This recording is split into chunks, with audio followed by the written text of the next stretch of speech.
Alright, so I don't think I'll need the light for everything, but it'll be kind of a pointer. So this is the progress that we made last weekend on Project Milos. We got some trunk line put together, sealed, and started wrapping.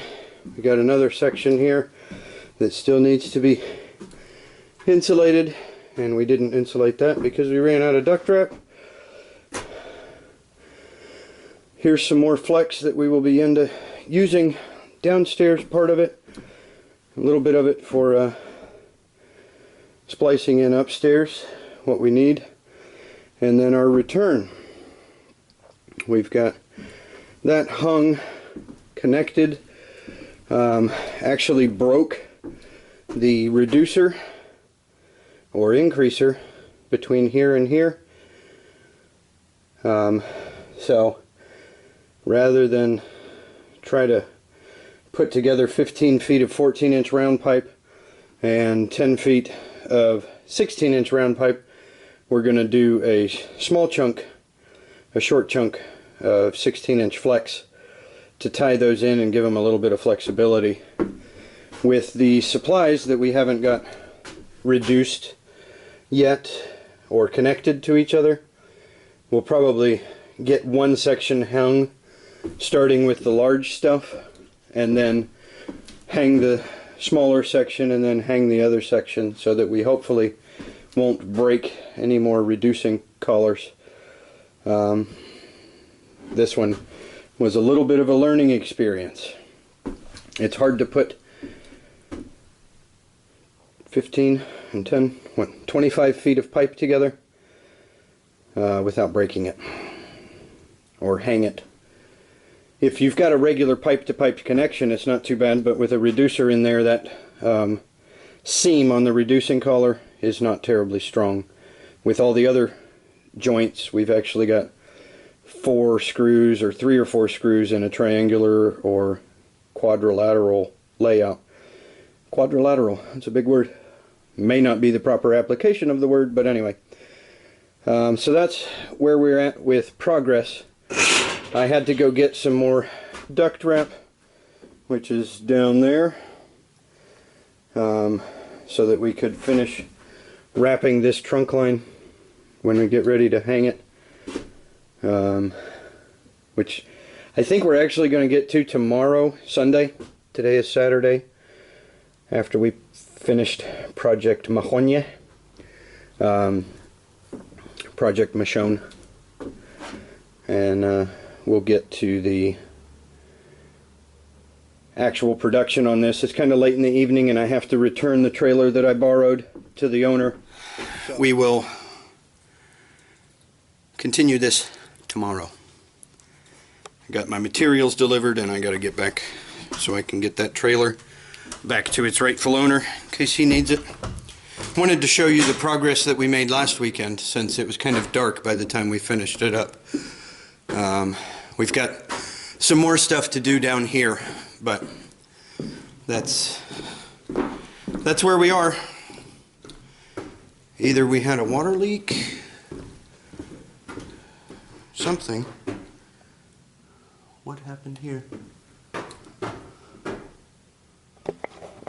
We've got water on the floor, and it's right under this piece of flex. I hope that water is from something other than a leak in the roof. Flex doesn't like water. Anyway, we'll continue recording tomorrow. Give you a little bit more of what Project Milos is all about, and check with you then.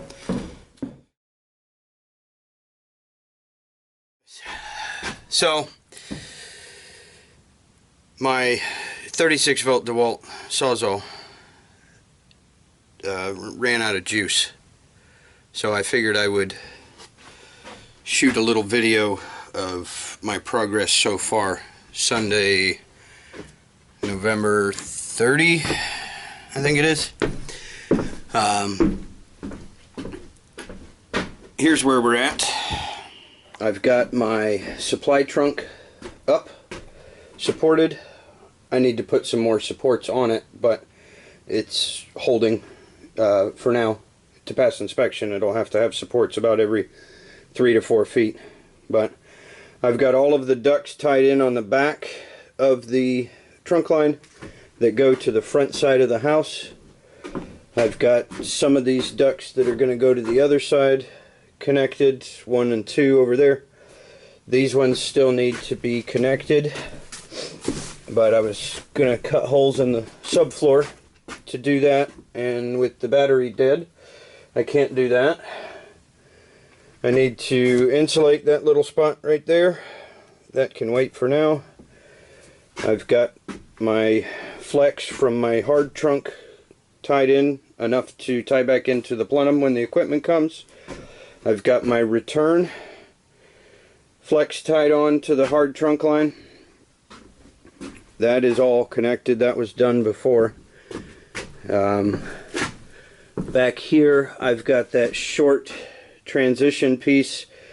When I mentioned that we had broke that fitting, I need to get my 14 to 16 increaser here, but I've got my flex ready for that. When I get the increaser, slap the increaser on and we'll be done. I'm going to need some splice collars, and if I'm talking while I climb the ladder I might fall, but I need to get some splice collars for all the supplies that have come over from the opposite side of the house. This one, I need a splice collar there. When I cut this one in, I'll need to get a splice in there as well. Flex is just not quite long enough, mainly because I've got that dip right here where it goes up and over this support beam. If I didn't have that, I think I would have had enough flex if I could have run them straight through and didn't have to dodge that beam. But I need to splice that first one, second one, this one, that one, and then I got the flex that I was talking about in one of the other videos. I've got a piece up through the floor here coming across, and I need to get a splice right here where it's actually spliceable, where I can reach it. Everything else is pretty much what it was before. Not a whole lot of change at this point. I've got my plaster frames for my returns up in all the bedrooms. The playroom is getting 2 returns, and then the master is getting a return right over top of the door.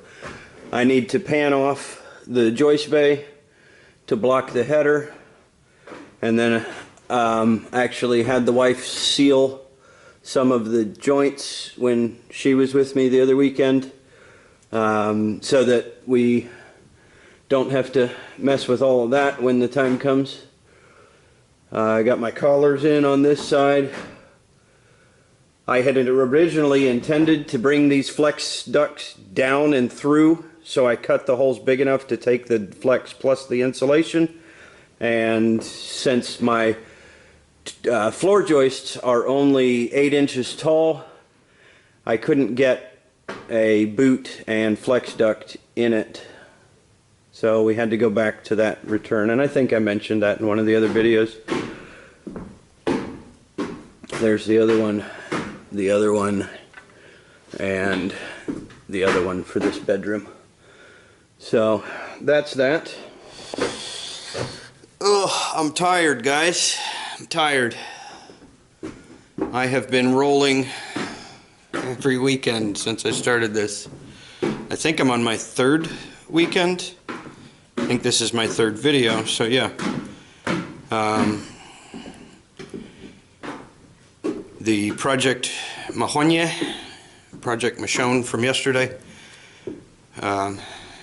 took a little bit out of the time that I was expecting to have for this project, but I got them up and happy.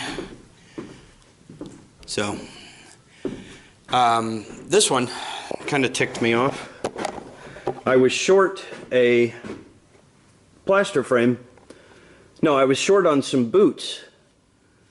One weekend I had ordered 90 boots instead of straight boots, and I went to Lowe's, paid a pretty penny for a couple of stinking register boots, but I picked this register out of a 4x10 register box, and it's 4x12.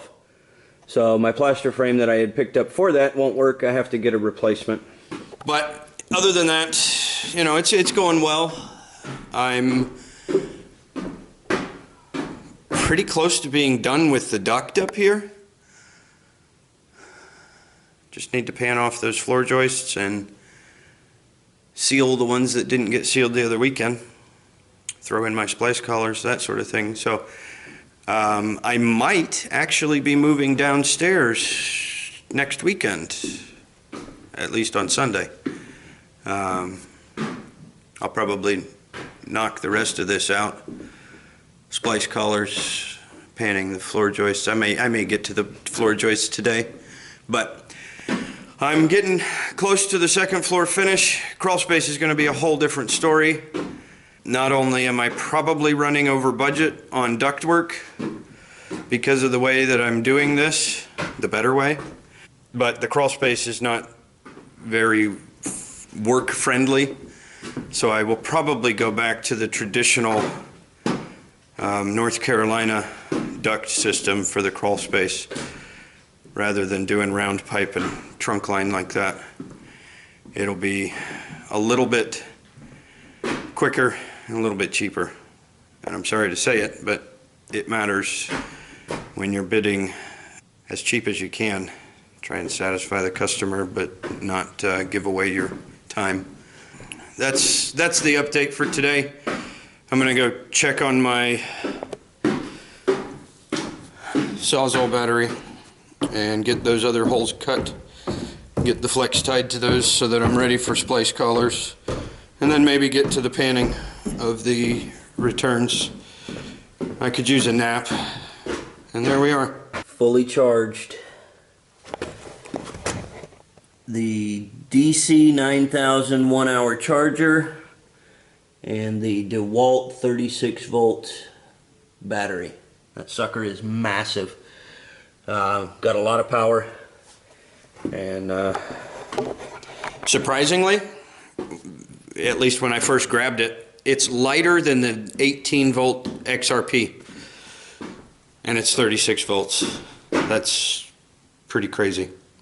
I'm going to go ahead and cut those holes, and if I get to the panning, I may throw that into the rest of the video, or the end of the video. Thanks for watching. Like, subscribe, comment, and share, and stay tuned for the next installment of Project Milos.